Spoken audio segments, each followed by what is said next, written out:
बयानों का दौर उनका जारी है। देखिए, मेरा मानना है कि राहुल गांधी जब देश में होते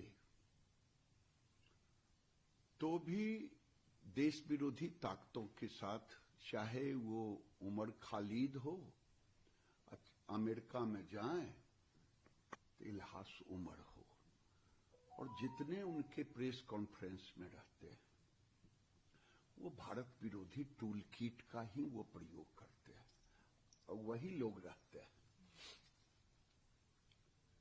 राहुल गांधी देश को गाली भी देते हैं, प्रधानमंत्री को भी गाली देते, देश के लोकतंत्र को भी गाली देते, और मेरा मानना है कि अब समय आ गया है इन पर कार्रवाई होनी चाहिए, इनकी सदस्यता समाप्त कर देनी चाहिए।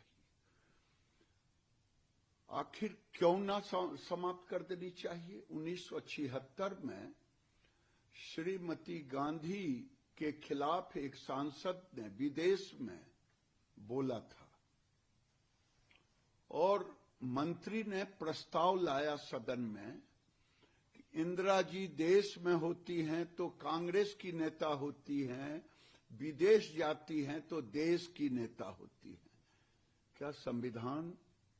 इसलिए उन्होंने देश को गाली दिया है, देश के खिलाफ बोला है, इनकी सदस्यता रद्द करनी चाहिए। राहुल गांधी संविधान को भी गाली देते, प्रधानमंत्री को भी गाली देते, जबकि भारत का संविधान इतना मजबूत है कि ये अफजल गुरु जैसे आतंकी के लिए भी रात को 2 बजे टुकड़े टुकड़े गैंग जाते हैं, दरवाजा खुलवाते हैं।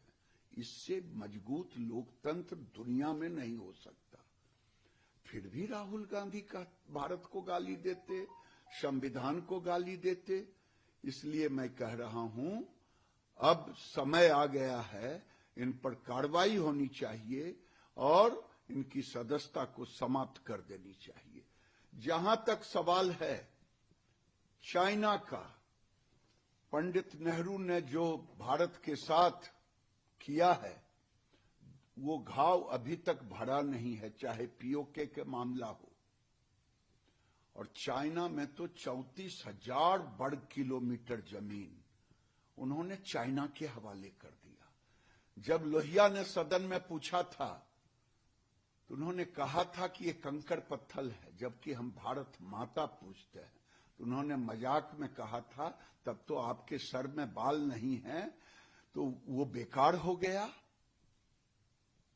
इसके लिए सोनिया गांधी, राहुल गांधी, तमाम लोगों को एकजुट होकर के देश से माफी मांगनी चाहिए। एक सवाल हिमाचल प्रदेश से आपने कहा था कि वहां के जो कांग्रेस के लीडर हैं, जिन्होंने खुद कहा कि वहां पर लोगों की जैसे रोहिंग्या की संख्या कर रहे हैं कि इलीगल कंस्ट्रक्शन हो रहा है, कोई सुनवाई नहीं हो रही है, क्या कहेंगे इस विषय पर? देश के अंदर एक साजिश चल रहा है, और साजिश चले क्यों नहीं? राहुल गांधी और टुकड़े टुकड़े गैंग का समर्थन मिलता हो, पीएफआई हमारे देवभूमि से लेके, चाहे हिमाचल हो, चाहे उत्तराखंड हो, चाहे हिमालयन स्टेट हो, चाहे देश के अन्य भाग हो, जहां जहां हिंदू आबादी है और खाली है वहां मुसलमानों को पेनिट्रेट कराओ और आने वाले दिन में इस्लामिक स्टेट घोषित करो। ये भाव लेकर के पीएफआई चलता है। आज वही कारण है कुछ देवभूमि में अवैध मस्जिद, जिसको वहां के सरकार के मंत्री ने कहा कि अवैध रोहिंग्या और बांग्लादेशी भी हैं, जिनको लाइसेंस दिया जाए।